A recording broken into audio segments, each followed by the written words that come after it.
Bonjour et bienvenue dans cette vidéo réalisée en collaboration avec Rinov, donc une entreprise française qui propose de réaliser vos projets de décoration. Donc nous allons parler dans cette vidéo de l'aménagement idéal d'une chambre de bambin. Donc comme c'est une vidéo liée aux fiches de 5 ans, voilà, ça concerne cette tranche d'âge.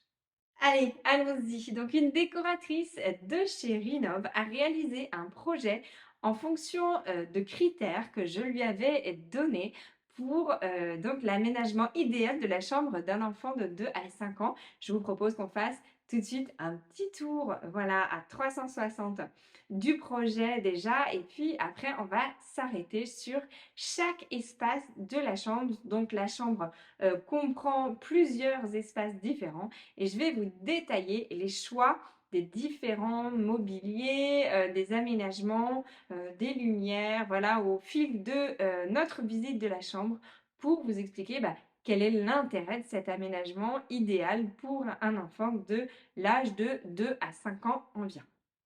Commençons par l'espace dressing. J'ai demandé à Carmen, qui est donc décoratrice chez Rinov, de réaliser un espace dressing composé de deux parties.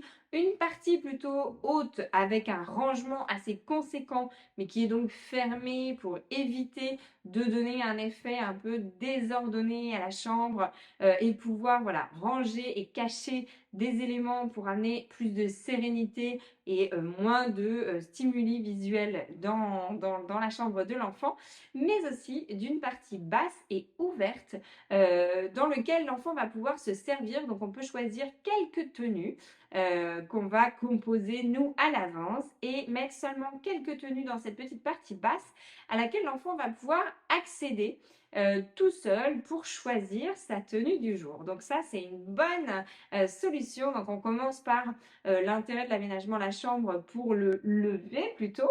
Donc ça concerne plutôt la petite routine du matin où vous allez proposer à votre enfant de choisir sa tenue du jour. Donc ça, moi, je trouve que c'est une super solution d'avoir un dressing donc fermé, une partie dressing vraiment fermée pour pouvoir voilà, éviter l'effet fouillis, bazar, et une partie quand même qui permette à l'enfant de pouvoir choisir sa tenue et la prendre en toute autonomie. Ensuite, on arrive donc dans la partie jeu, donc la partie plutôt temps d'éveil, journée. Donc cette partie jeu, c'est pareil, je l'ai voulu donc avec un meuble bas pour que les jeux, les jouets qui sont disposés dessus, donc en petite quantité, soit accessible facilement pour l'enfant. Et on a une partie basse fermée. Encore une fois, pour éviter de surcharger visuellement la pièce avec plein de jouets différents. Donc, une partie basse fermée qui permet de ranger les autres jouets et vous pouvez, vous, en tant que parent, faire tourner un petit peu les jouets que vous mettez en valeur par moment sur le meuble et puis ranger d'autres jouets mais qui reste accessible en permanence pour l'enfant. D'ailleurs, petite astuce en plus, n'hésitez pas à faire tourner régulièrement les jouets, les jeux disponibles pour votre jeune enfant. L'attrait de la nouveauté sera renouvelé et ça va lui permettre de redécouvrir et d'apprécier à nouveau des jouets qu'il délaissait peut-être un petit peu quand il les avait eus trop longtemps sous la main.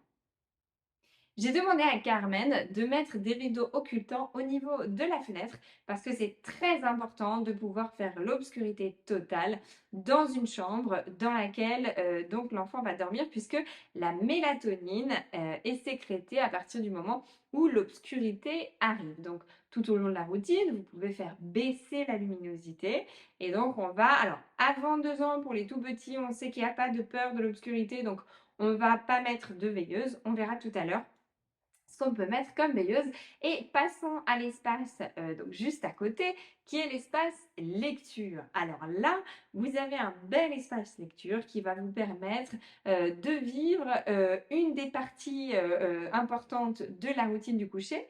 Donc la routine du coucher, je le rappelle, un moment de soin, donc on va avoir entre 2 et 5 ans les dents, le pot, enfin voilà, le fait de se mettre en pyjama, tout ça. Et après, on va aller s'installer sur son coin lecture. Et là, on va pouvoir s'installer donc avec le parent sur cet espace de lecture qui est vraiment un espace cocon, dont l'enfant peut, aussi s'emparer en journée, bien évidemment. Ça n'est pas que pendant la routine du coucher qu'on va faire des lectures. Mais voilà, je trouve que cet espace cocon pour terminer la routine du coucher avant de passer dans son lit, et d'avoir son dernier gros câlin, est donc vraiment, très intéressant à mettre en place. Vous pouvez remarquer que sur l'étagère à hauteur d'enfant, les livres sont donc disponibles et peu nombreux. Comme les jouets, vous pouvez prendre l'habitude de faire tourner les propositions de livres que vous allez mettre à disposition sur les étagères en fonction des saisons, par exemple, ou en fonction de phases que vous souhaitez accompagner, comme la continence, l'arrêt de la tétine, les moments où votre enfant va commencer à avoir peur du soir, etc. Et nous voilà dans l'espace sommeil donc du bambin. On va avoir donc sur la table de chevet, vous avez vu une petite lampe de chevet. Donc vous pouvez rajouter évidemment une veilleuse qui va être beaucoup plus légère, hein. On ne laisse pas la lampe, de chevet allumée pendant toute la nuit parce que la lumière est trop puissante et comme je le disais juste avant, donc c'est la mélatonine qui va permettre, à l'enfant de s'endormir et elle est sécrétée quand l'obscurité se fait, donc on va éviter de laisser des lumières trop fortes, allumées. Ce qui est important, c'est d'avoir des, veilleuses douces qui ne projettent pas trop de lumière directement, près du visage de l'enfant. Donc on choisit des petits modèles de veilleuses, voilà, douces. Moi, vous savez que j'aime beaucoup celles de chez Pabobo. Donc voilà, les veilleuses de chez Pabobo, moi je les adore. Donc vous avez cet espace sommeil avec une petite boîte à histoire. Donc la boîte à histoire, elle peut remplacer l'histoire lue. Si votre enfant aime écouter une petite boîte de méditation, une petite boîte à histoire avant de se coucher. Voilà, et puis choisissez-lui des draps et parures de lit qu'il va apprécier pour l'inviter à aller se coucher sereinement. Voilà pour ce petit tour de la chambre idéale d'un bambin entre 2 et 5 ans. J'espère que cette vidéo vous sera utile, comme toutes les autres disponibles donc en cadeau avec les fiches Tout savoir sur le sommeil que vous avez achetées.